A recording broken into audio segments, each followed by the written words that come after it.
آله وسلم وشر الأمور محدثاتها وكل محدثة بدعة وكل بدعة ضلالة وكل ضلالة في النار.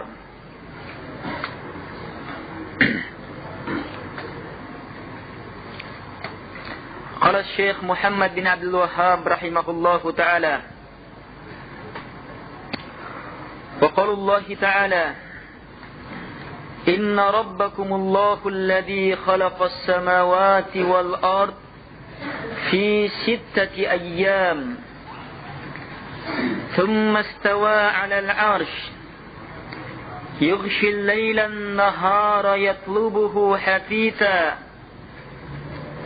والشمس والقمر والنجوم مسخرات بأمره ألا له الخلق والأمر تبارك الله رب العالمين.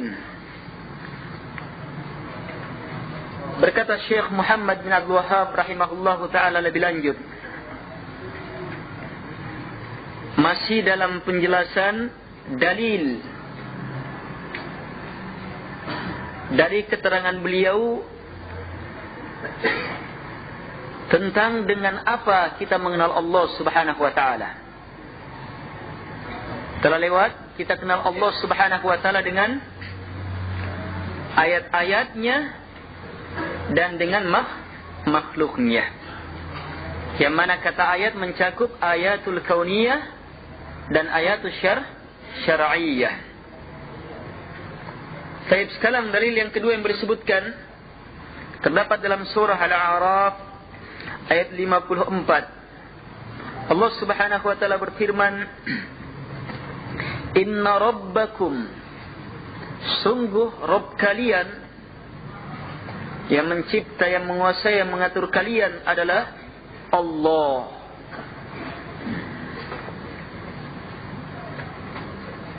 Kemudian jelaskan lebih jauh lagi tentang rububiyatullah. Kata Allah Subhanahu wa taala, Alladzi khalaqas samawati wal ard. Dialah yang telah menciptakan langit-langit dan bumi fi 6 ayyam, dalam 6 hari. Thumma istawa 'alal 'arsy.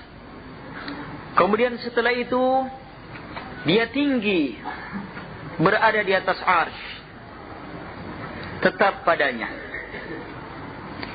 Yughshil lailan nahara yatlubuhu hatita. Dialah yang saling menutupkan malam dan siang. Yang satu saling mengejar secara cepat yang satunya. Maksudnya siang dan malam silih berganti. Wasyamsa, dia pula yang menciptakan matahari, wal qamara dan bulan, wan nujuma dan bintang-bintang, seluruhnya musakhkharatin bi amri, seluruhnya tunduk dalam pengaturan Allah Subhanahu wa taala. Ala lahul khalq wal amr. Ketahuilah, hanya milik Allah penciptaan dan pengaturan itu. Tabarakallahu rabbul alamin. Maha besar Allah, maha agung Allah, dengan kebesaran dan keagungan yang tiada tandingannya. Rabbul alamin, dialah Rabb, pencipta, penguasa, pengatur alam semesta. Ini adalah ayat yang kedua yang boleh sebutkan dalam pembahasan ini. Yang titik pendalilannya, Allah Subhanahu wa taala menjelaskan bahwa Allah yang mencipta langit dan bumi pada 6 hari. Demikian pula matahari, bulan serta bintang, mempergantikan siang dan malam. Seluruhnya adalah penciptaan dan pengaturan Allah Subhanahu wa taala. Sehingga menjadi dalil akan keterangan beliau sebelumnya yaitu wa min makhluqatihi as-samawati as-sab' wal arduna as-sab' wa man fihinna wa ma bainahuma. Dan di antara makhluk-makhluk Allah, ciptaan Allah adalah langit yang 7, bumi yang 7, dan siapapun yang berada pada seluruh makhluk ini serta yang berada di antara keduanya. Ayat yang kita baca menegaskan bahwa langit dan bumi adalah ciptaan Allah Subhanahu wa taala. Bahkan matahari dan bulan adalah ciptaan Allah. Bintang-bintang seluruhnya ciptaan Allah Subhanahu wa taala. Siang dan malam Allah Subhanahu wa taala mempergantikannya. Keseluruhan ini musakhkharatin bi amri, tunduk dalam pengaturan Allah Subhanahu wa taala. Kesemuanya ini mengharuskan kita untuk menyatakan ala lahul khalq wal amr. Ketahuilah bahwa hanya Dia kalau begitu penciptaan seluruhnya, pengaturan seluruhnya. Sebab kalau yang besar saja dengan segala kesempurnaannya, dengan segala keteraturannya, dengan segala keseimbangannya, dengan segala kesempurnaannya, Allah yang cipta, Allah yang ngatur, apalagi yang lain. Sehingga dia menjadi ayat. Sehingga dengannya kita menetapkan Dia saja pencipta, Dia saja pengatur satu-satunya. Ilmu ini mengharuskan kita untuk menyatakan la ilaha illallah. Tak ada sembahan saya kecuali hanyalah Allah. Semua disembah selain Allah adalah batil.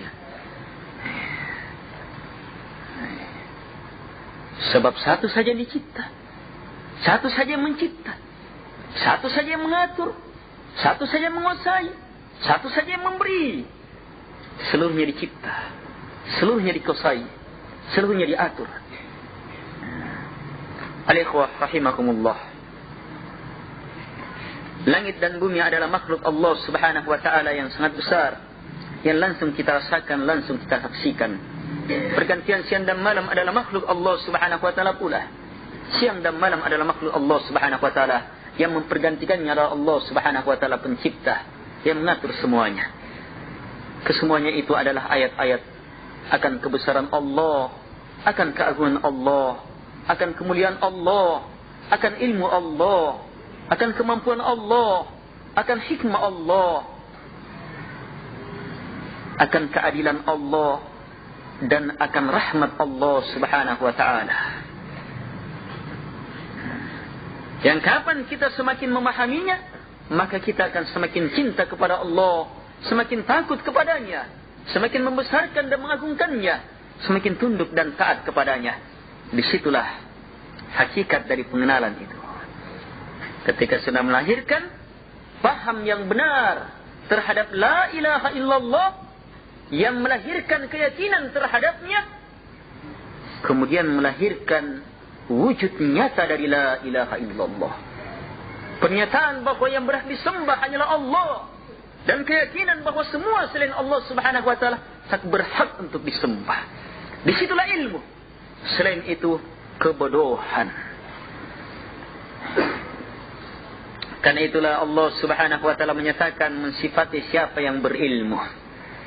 Syahidallahu annahu la ilaha illahu wal malaikatu wa ulul ilm qa'iman bil qist. Al-ayah. Allah bersaksi, dan ini pernyataan Allah pencipta kita. Allah bersaksi. Apa persaksiannya? Annahu la ilaha illahu. Bahawa sungguh tak ada yang berhak disembah kecuali hanyalah Dia. Siapa lagi? Wal malaika, dan seluruh malaikat juga mempersaksikan ini. Lihat makhluk mulia ini mempersaksikan perkara ini. Kemudian selain malaikat, Allah sebutkan sifatnya wa ulul ilm, dari kalangan jin dan manusia, orang-orang yang diberi ilmu. Disinilah ilmu jamaah. Ketika hamba dengan melihat ciptaan Allah mampu menyatakan la ilaha illallah. Ini betul perkara ini. Siapa yang telah diberi perkara ini, maka bersyukurlah. Dengan kesyukuran itu, tunggu tambahan ilmu selanjutnya. Dengan kesyukuran itu, tunggu tambahan ilmu selanjutnya.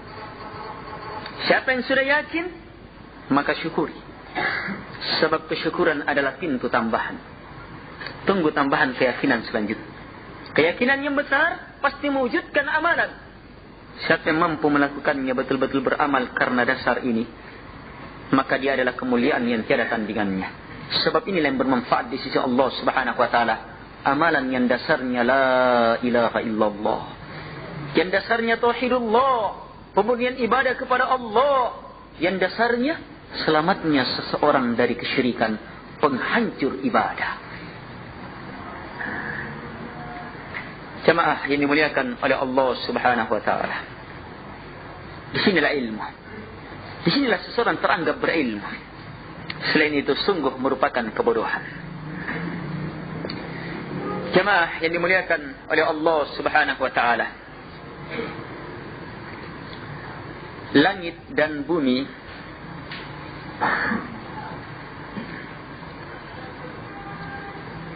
ini luar biasa, betul-betul merupakan ayat.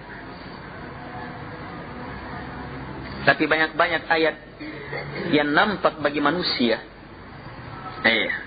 yang langsung mereka teliti secara lebih jauh adalah apa yang ada pada bumi.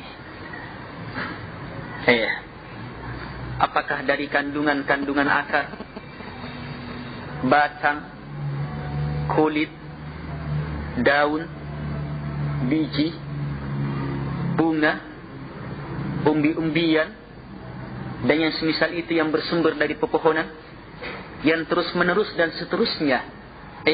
Terus menerus dan seterusnya manusia mengkaji dan menggali nikmat demi nikmat dari Allah Subhanahu wa taala. Sebab tak satu pun penemuan itu kecuali semakin menampakkan luar biasa baiknya Allah Subhanahu wa taala. Tak satu pun penemuan itu kecuali semakin menampakkan luar biasa baiknya Allah Subhanahu wa taala. Allah ciptakan ini, ternyata maksudnya untuk ini. Salah satunya, ternyata daun ini dimaksudkan untuk ini. Di antaranya, dia sudah rasakan. Tapi hakikat ilmu adalah ketika Allah Subhanahu wa taala buka ayat itu, yang dengannya kita semakin yakin akan kebesaran Allah, kemuliaan Allah, keagungan Allah. Yang dengannya kita semakin mantap bahawa la ilaha illallah, tak ada yang berhak disembah kecuali hanyalah Allah Subhanahu wa taala. Yang dengannya kita mantap, siapapun, apapun, kapanpun, dimanapun ada yang disembah selain Allah Subhanahu wa taala, maka dia adalah batilah, sembahan batilah. Disitulah ilmu. Selain itu sekali lagi kebodohan. Jemaah yang dimuliakan oleh Allah Subhanahu wa taala. Ini cara untuk ma'rifatullah, mengenal Allah Subhanahu wa taala. Tidak dengan menghayal, menunggu wangsit, mimpi. Tidak dengan melakukan usaha yang keluar dari tuntunan Allah Subhanahu wa taala. Tapi betul-betul memerlukan jamaah upaya besar yang sesuai dengan tuntunan Allah Subhanahu wa taala. Memerlukan kerjaan fikiran, hati, jasad dan harta dalam rangka perjalanan ma'rifatullah yang benar, yang melahirkan keyakinan yang benar, melahirkan amalan yang benar dan keistiqamahan di atasnya sampai kita berjumpa dengan Allah Subhanahu wa taala. Afala yatadabbaruna al-Qur'an? Tidakkah mereka mentadabburi Quran? Coba lihat, Al-Quran dimaksudkan supaya ditadabburi, bukan sekadar dibaca. Apalagi kalau hanya sekadar dilakukan. Untuk apa? Untuk dapat uang. Ngeri jamaah. Pada kesempatan ini kami akan membacakan keterangan Ibnu Qayyim rahimahullahu ta'ala tentang ma'rifatullah, mengenal Allah Subhanahu wa ta'ala. Ini pernah kita baca di majlis ini, tapi ketika awal-awal pembahasan, yang mungkin 2/3 yang hadir belum hadir, atau 1/2 yang hadir belum hadir. Kenapa kita ulangi? dan kita sempurnakan pembahasan yang kita tidak baca ketika itu. Ibnu Qayyim rahimahullahu ta'ala berkata dalam kitab beliau Al-Fawaid. Kitab Al-Fawaid. Al-Fawaid asal kata, Al-Fawaid adalah bentuk jamak dari kata faidah. Istilah faidah di kalangan para ulama adalah ilmu yang mendalam, yang lahir dari pendalaman yang sangat terus menerus dari Al-Quran dan Sunnah. Kemudian lahir ilmu itu. Ini fawaid. Ibnu Qayyim rahimahullah ta'ala terkenal dengan ilmu-ilmu yang seperti ini. Yang semisal ini. Beliau berkata, Ma'rifatullahi subhanahu naw'an. Pengenalan kepada Allah subhanahu wa ta'ala itu ada dua jenis.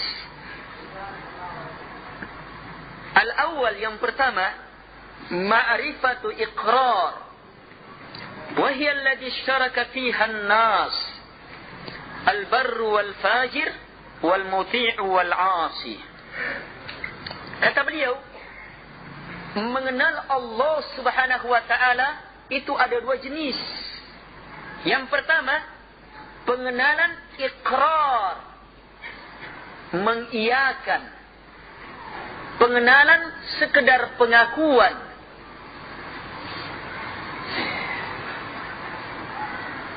Pengenalan ini, kata beliau, adalah pengenalan yang bersyirikat manusia di dalamnya. Antara orang baik dan orang jahat. Antara orang taat dan orang yang ingkar. Semuanya sama, punya pengenalan ini.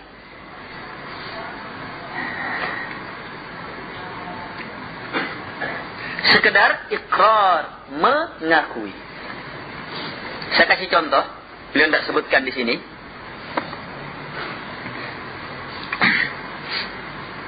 Orang yang datang ke masjid dan yang tidak datang ke masjid, semuanya tahu Allah subhanahu wa ta'ala maha melihat. Orang yang menjaga dirinya dari barang-barang yang haram, tidak mengambil yang haram, tidak memakan yang haram, dan yang mengambil dan makan yang haram, itu semuanya tahu bahwa Allah subhanahu wa ta'ala maha mendengar, maha melihat. Dia kan? Tanya. Orang yang bertauhid dan orang yang datang ke kuburan, minta kuburan, tahu semuanya Allah subhanahu wa ta'ala maha melihat dan melihat dia.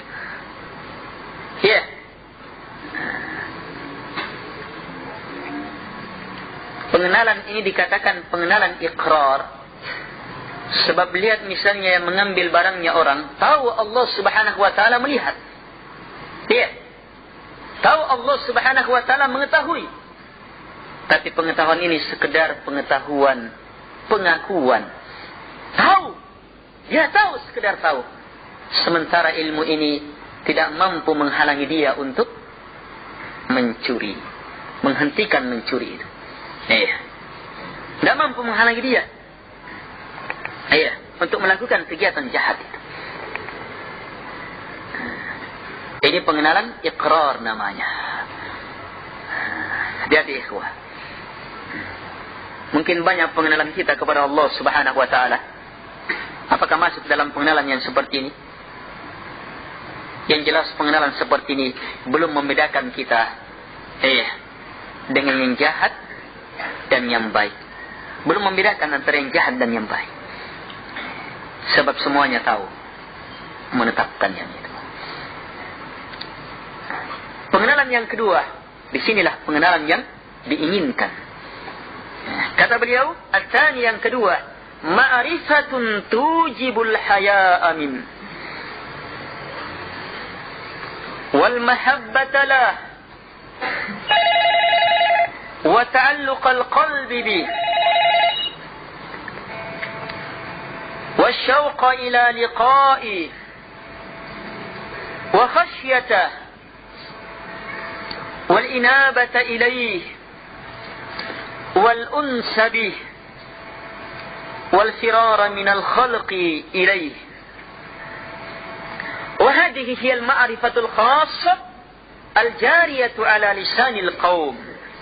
Kata beliau, pengenalan yang kedua adalah pengenalan kepada Allah Subhanahu wa taala yang mengharuskan malu kepadanya. Pengenalan yang melahirkan cinta kepada Allah Subhanahu wa taala, yang dengannya hati semakin terikat, tergantung kepada Allah Subhanahu wa taala. Yang dengannya kita semakin rindu untuk berjumpa dengannya. Yang dengannya kita semakin takut membesarkan dan mengagungkannya. Yang dengannya betul-betul kita kembali dalam semua urusan kita hanya kepadanya. Yang dengannya kita merasa tenang dengan mengingatnya. Yang dengannya kita pun lari dari makhluk ciptaannya kepada Dia pencipta satu-satunya. Inilah, kata beliau, pengenalan khusus yang merupakan perputaran lisan kaum itu. Maksudnya kaum yang sampai ke dalam pengenalan yang benar. Para ulama, zuhad, ahli zuhud, ahli ibadah, yang benar ibadah dan kesuhudannya, yang didasari oleh ilmu Quran dan Sunnah. Pengenalan mereka akan melahirkan perkara-perkara ini. Al-ikhwah rahimakumullah. Kita lihat secara singkat apa yang beliau sebutkan.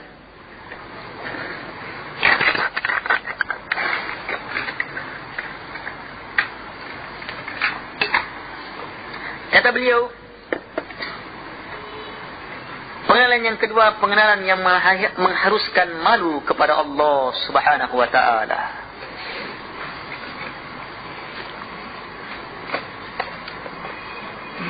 Nabi SAW bersabda,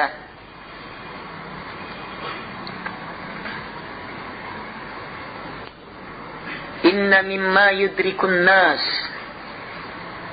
min kalamin nubuwatil ula, idza lam tastahi fasna' ma syi't." Sungguh di antara perkara, sungguh di antara perkara yang dijumpai oleh manusia dari kandungan-kandungan kenabian, awal kenabian, adalah jika kamu sudah tidak malu, maka berbuatlah sekehendakmu. Jika kamu sudah tidak malu, maka berbuatlah sekehendakmu. Perhatikan kalimat Nabi SAW ini. Idza lam tastahi, jika kamu tidak malu, fasna, berbuatlah sekehendakmu. Nabi tidak katakan fatasna. Nabi tidak katakan kamu akan berbuat. Jika kamu tidak malu, kamu akan berbuat sesuai dengan kehendakmu. Tapi Nabi katakan, jika kamu sudah tidak malu, fasna, kata perintah, lakukanlah apa yang kamu ingin lakukan. Artinya jamaah, malu betul-betul merupakan pertahanan terakhir. Benteng-benteng yang sangat kuat, yang kapan ini tersingkir, maka dengan segera, cepat betul, orang akan melakukan kebiadaban demi kebiadaban. Kekejian demi kekejian, perbuatan kotor demi perbuatan kotor, yang terus menerus berganti dan berganti. Sebab pertahanannya sudah gugur. Al-haya'u kulluha khair, kata Rasulullah. Malu itu seluruhnya kebaikan. Wal haya'u syu'batun minal iman, kata Rasulullah. Malu adalah bahagian dari keimanan. Sementara malu, jamaah, asalnya, dasarnya, kekokohannya, sudah berapa ilmu tentang Allah Subhanahu wa taala yang kita ketahui? Allah Maha mendengar, Allah Maha melihat, Allah Maha memberi rezeki. Maka tidakkah kita malu kepada Allah Subhanahu wa ta'ala yang melihat kita, yang mendengar kita, yang memberikan rezeki kepada kita? Iya. Malu mengharap kepada makhluk. Iya. Padahal yang memberi rezeki hanyalah Allah Subhanahu wa ta'ala. Iya. Malu melakukan maksiat, padahal Allah Subhanahu wa ta'ala Maha melihat, Maha mendengar. Pengajian demi pengajian ni kawan, majlis demi majlis, ayat demi ayat yang kita baca, hadis demi hadis yang kita baca dan kita dengar, ukurannya adalah lihat ilmu itu semakin menambah malu kita kepada Allah Subhanahu wa ta'ala atau tidak. Di sinilah kita lihat diri kita. Siapa kita, apa kita, lihat di sini. Karena itu jaga ikhwah, malu kepada Allah Subhanahu wa ta'ala. Malu ini sebenarnya dimiliki oleh banyak orang. Dalam kapasitas yang sangat rendah. Atau dasar untuk memahami bahawa harusnya malu kepada Allah Subhanahu wa ta'ala itu dipahami oleh semua orang. Lihat misalnya, ketika ada seseorang atau di antara kita yang ingin melakukan kejahatan, dia sembunyi-sembunyi dari teman pengajiannya, apalagi kalau dilihat sama ustaz. Kenapa sembunyi-sembunyi? Malu diri. Harusnya ilmu ini kita jadikan landasan kuat. Kalau begitu, saya harus lebih malu dari dia yang Maha melihat segalanya. Saya harus lebih malu terhadap dia, kepada dia, Allah Subhanahu wa ta'ala.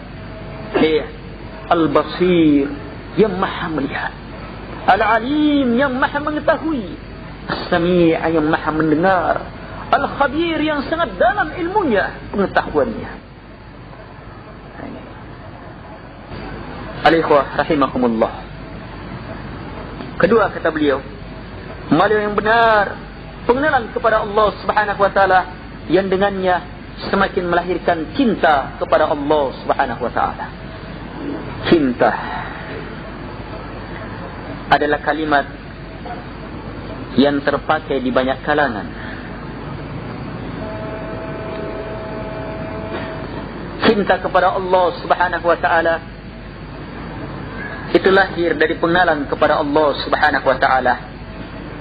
Pengenalan-pengenalan yang melahirkan cinta kepadanya.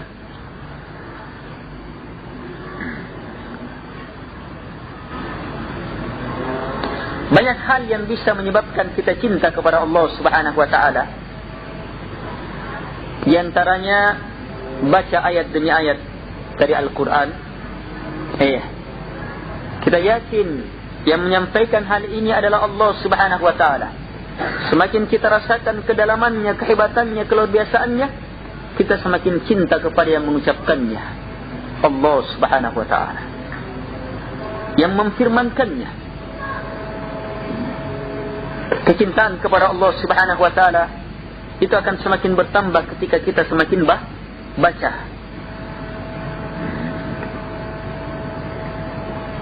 Jangan kita hanya mampu memahaminya dan mengamalkannya sehubungan dengan kecintaan terhadap manusia. Kalau suratnya si Anu, apalagi anak muda, datang, baru dilihat namanya, dari segi dia sudah mulai terbuka itu hati, mulai siap menerima apa dan apa. Cepat dirobek, dibaca. Kalimat pertama mendatangkan getaran. Kalimat kedua, ketiga, halaman pertama selesai, kedua, terus semakin melahirkan getaran demi getaran, sesuai dengan getaran apa yang ada di situ.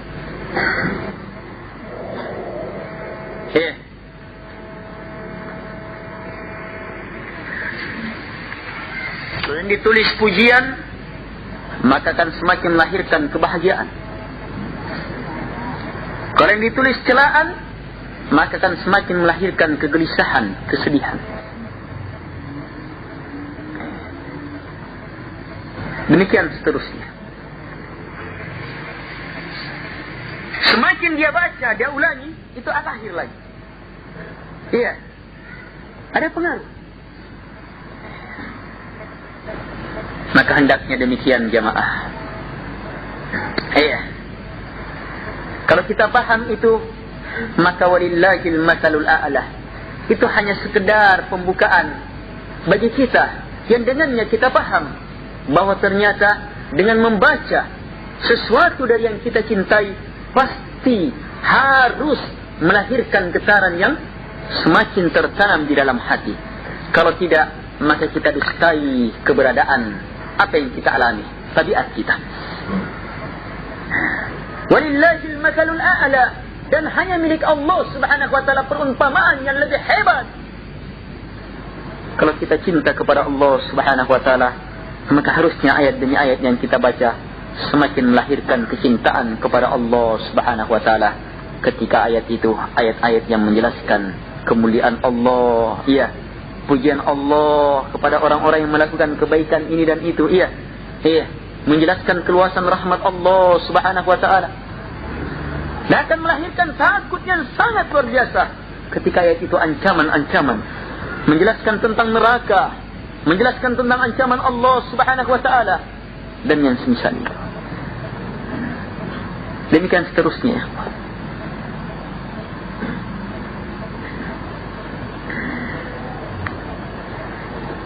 Dan banyak lagi perkara yang berhubungan dengan perkara ini. Selanjutnya, wa ta'alluqal qalbi bih. Kecintaan yang benar kepada Allah subhanahu wa ta'ala mengharuskan ketergantungan hati kepada Allah subhanahu wa ta'ala semakin hebat. Kapan ketergantungan hati sudah terpalingkan kepada selain Allah, maka disitulah sumber kesyirikan seluruhnya.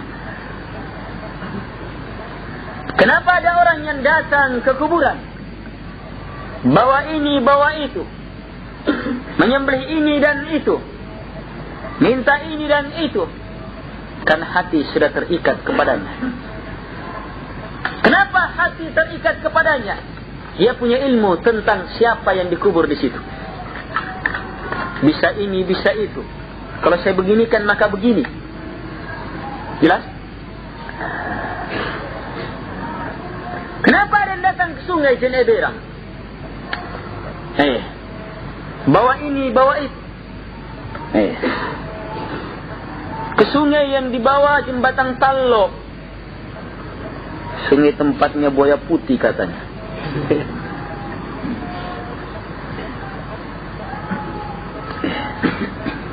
Kenapa? Sebab hati sudah terikat ke situ. Buaya putih ini punya saudara kembar manusia. Saya lihat dongeng-dongeng. Anggaplah misalnya saudara kembarnya meninggal. Apa hubungannya dengan kamu? Kenapa tetanggamu yang meninggal kamu tidak datangi? Sementara ini buaya mati. Saudara kembarnya si Anu, kalaupun benar, mati kamu datangi, bawa ini, bawa itu, dan disertai dengan permintaan supaya begini, supaya begitu, dan semisalnya.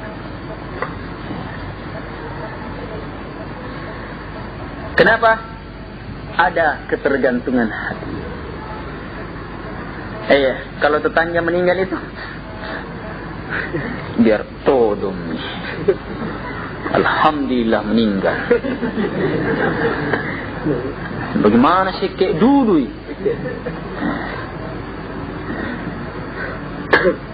Jelas-jelas banyak uangnya, saya butuh sekali, dia tidak kasih pinjaman sama kan. Biar. Seperti itu. Kesyirikan apapun itu tidak lepas dari ketergantungan hati kepada selain Allah Subhanahu wa taala. Ibnu Qayyim menyebutkan dalam pembahasan lain dalam kitab-kitab beliau, di antaranya dalam kitab Fawaid, bahwa asal kesyirikan adalah ta'alluqul qalb li ghairillah bi ghairillah. Ketergantungan hati kepada selain Allah Subhanahu wa taala.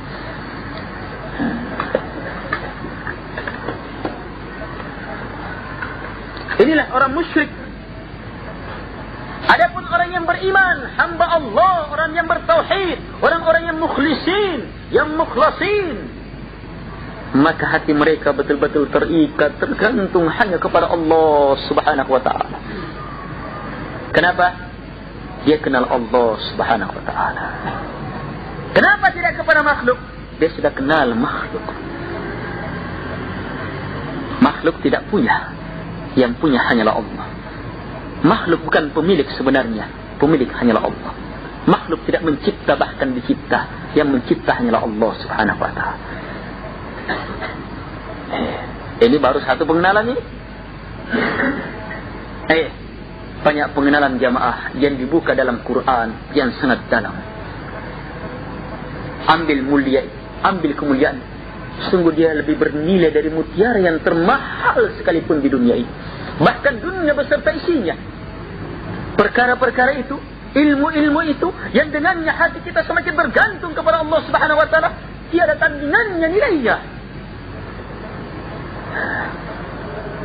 Sebab dengannya lah apapun yang kita alami akan terasa nikmat di dunia, di alam barzah dan di akhirat. Ini ikhwan. Hebatnya ini pengenalan kepada Allah Subhanahu wa ta'ala. Ma'rifatullah. Akan melahirkan ketergantungan hati betul-betul hanya kepada Allah Subhanahu wa ta'ala. Lihat ketergantungan kita kepada Allah, keterikatan hati kita kepada Allah Subhanahu wa ta'ala. Gimana? Dalam kondisi gawat, dalam kondisi senang. Dapat peristiwa ini, peristiwa itu, kemana kita? Hati kita kemana?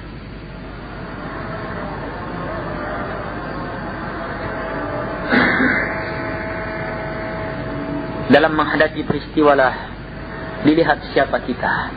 Mungkin sekarang kita mantap, tapi ketika menghadapi peristiwa, disitulah kemantapan itu dilihat. Mungkin sekarang kita mantap bahwa betul-betul hati harus mengharap, meminta hanya kepada Allah Subhanahu wa ta'ala, apapun juga. Tapi ternyata ketika diperhadapkan dalam persoalan yang sangat rumit sehubungan dengan mencari rezeki, disitulah ternyata muncul keterikatan yang dia sembunyikan. Muncul. Ternyata hebat keterikatannya sama ini, sama itu. Sama ini, sama itu. Kehebatan ini nampak ketika dia ungkap saat berhasil usahanya. Hebat memang todong. Memang betul-betul saya memang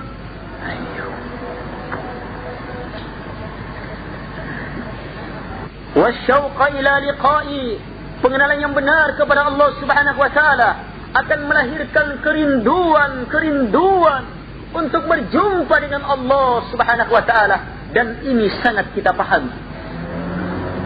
Siapapun yang kita kenal dengan pengenalan yang sangat luar biasa, ingat, tak satu pun sifat Allah yang kecil. Seluruhnya kebesaran, seluruhnya keluarbiasaan, seluruhnya kedahsyatan, seluruhnya kemuliaan, seluruhnya kehebatan, seluruhnya kebaikan, seluruhnya ketinggian yang tiada tandingannya. Semakin kita kenal, pasti semakin rindu kepadanya. Hanya untuk perjumpaan dengan Allah Subhanahu wa ta'ala, kalau memang kita rindu kepadanya, untuk perjumpaan dengan Allah Subhanahu wa ta'ala, Allah persyaratkan dua syarat supaya kita selamat dalam perjumpaan itu. Man kana yarju liqa'a rabbih falyamal 'amalan shalihan wa la yusyrik bi'ibadati rabbih ahada.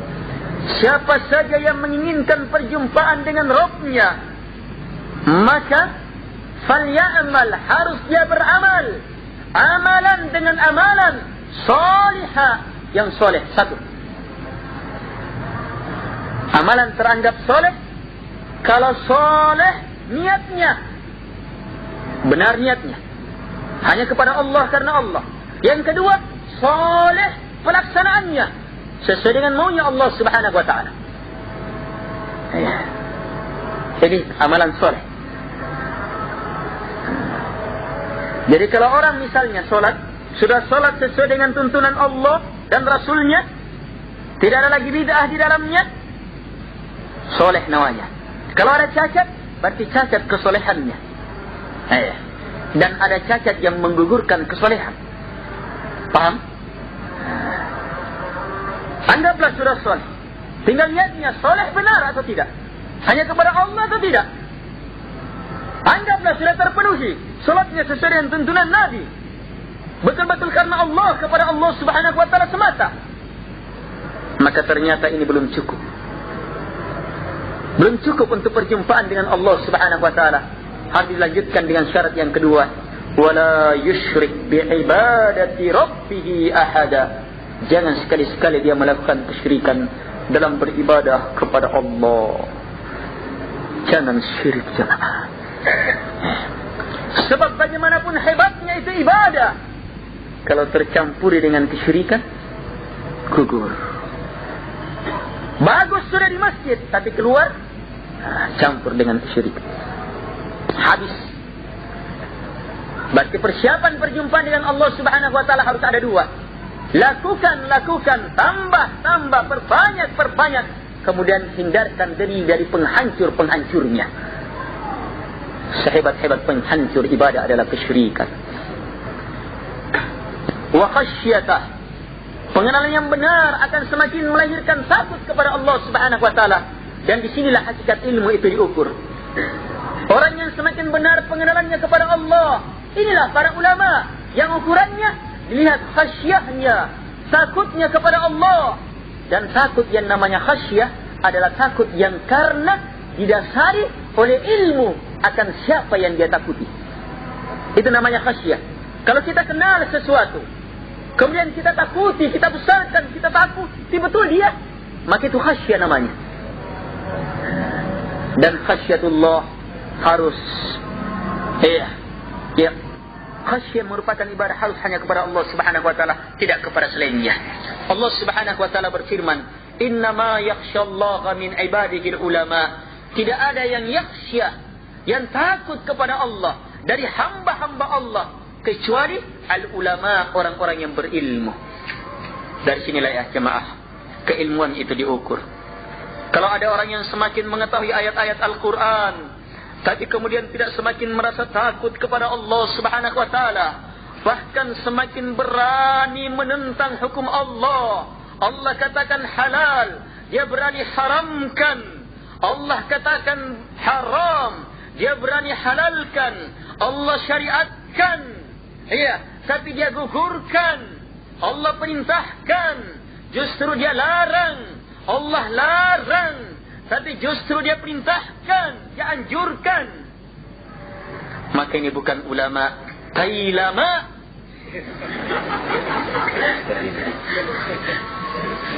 Ini tailama yang seperti ini, seperti Qasim Matar.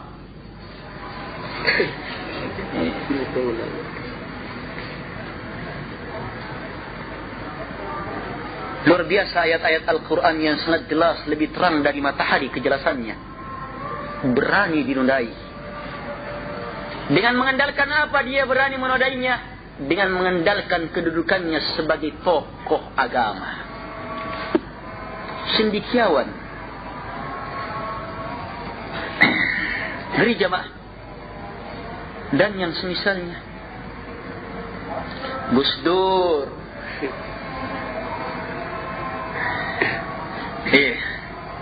yang tak satu pun kesesatan yang ada di dunia, di Indonesia, itu pasti dia akan komentari sebagai kebaikan. Dia muncul goyang inul. Bagus, tidak ada apa-apanya.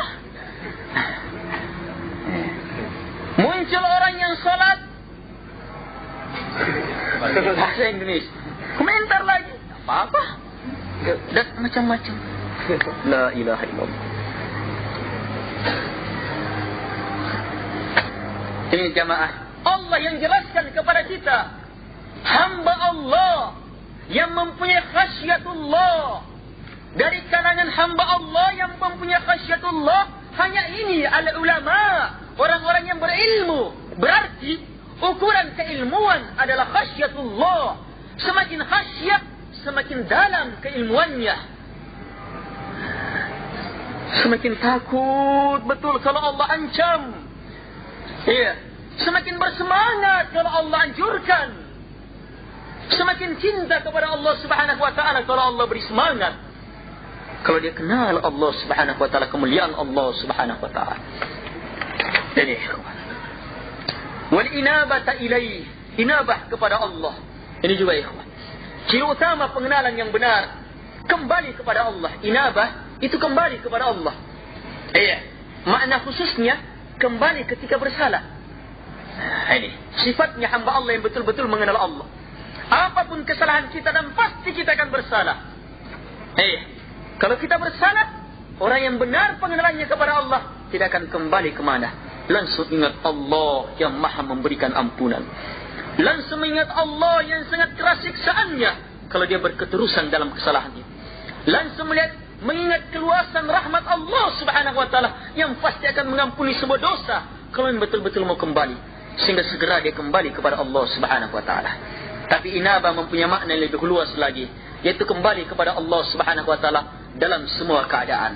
Dapat uang, kembali kepada Allah sehingga uang itu bermanfaat di jalan Allah.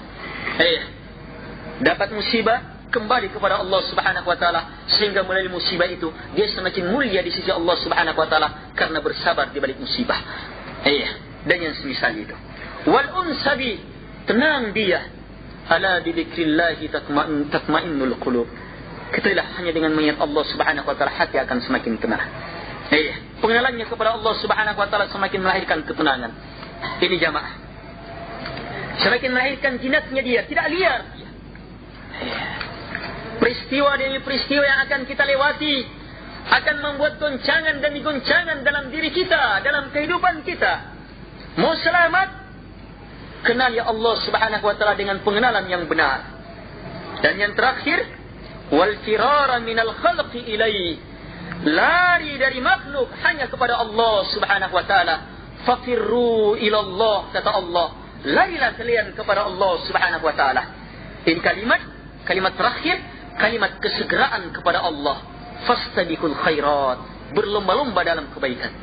Dia tidak hanya sekedar salat, pengenalannya kepada Allah luar biasa dalamnya sehingga melahirkan salat. Semakin dalam, semakin bersegera. Semakin dalam, semakin bersegera. Semakin dalam, semakin sempurna keikhlasannya dalam salat. Semakin dalam, semakin sempurna cintanya dia dalam salat.